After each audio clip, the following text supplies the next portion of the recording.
में नहीं आना है जिससे हमारा राष्ट्र धर्म खतरे में आए।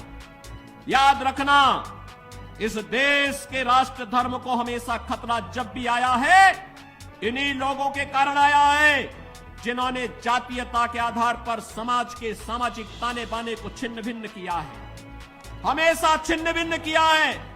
और बहनों और भाइयों, मैं आपको इस बात के लिए आश्वस्त करता हूं कि कोई माय के लाल बाल बांका नहीं कर सकता है। सुरक्षा की इतनी पुख्ता व्यवस्था हमने की है यूपी के अंदर।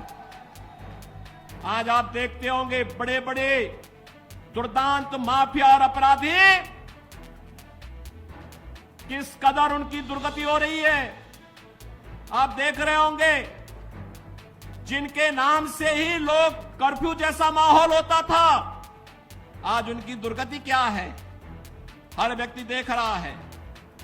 इन माफिया और अपराधियों की स्थिति क्या है, आप रोज सोशल मीडिया के प्लेटफॉर्म को उठा करके देखते होंगे।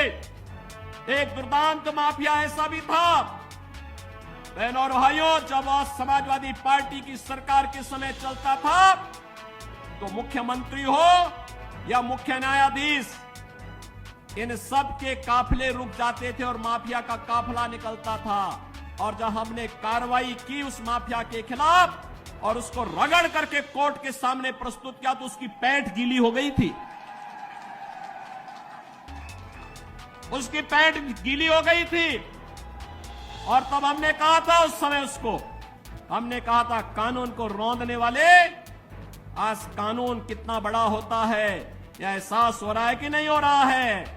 और निर्दोष लोगों को मारोगे तो मिट्टी भी नहीं मिल पाएगी।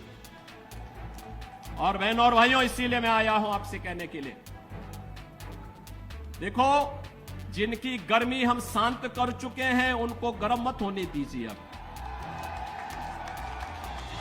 इस क्षेत्र को विकास की मुख्य धारा के साथ जुड़ने दो। उनकी सबकी गर्मी शांत हो गई है, वे गए काम से।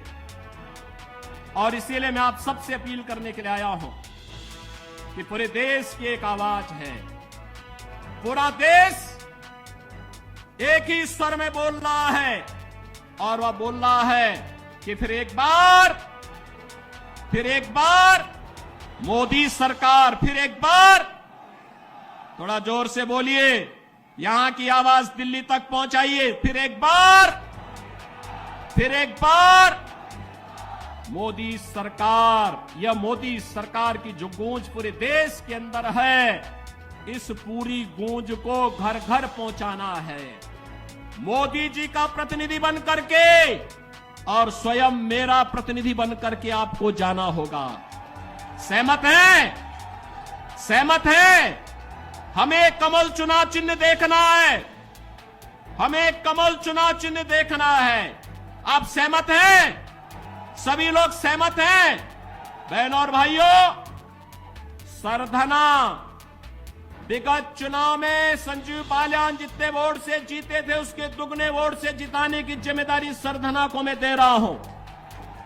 और बहनों और भाइयों, आप जिताएंगे तो मैं दोबारा फिर आऊंगा, यहां पर आऊंगा, फिर दोबारा आकर के आपके साथ बैठूंगा और बैठ करके फिर आपसे चर्चा करूंगा। और इसीलिए आपसे अपील करने के लिए मैं आया हूं। ये जिम्मेदारी आपकी है।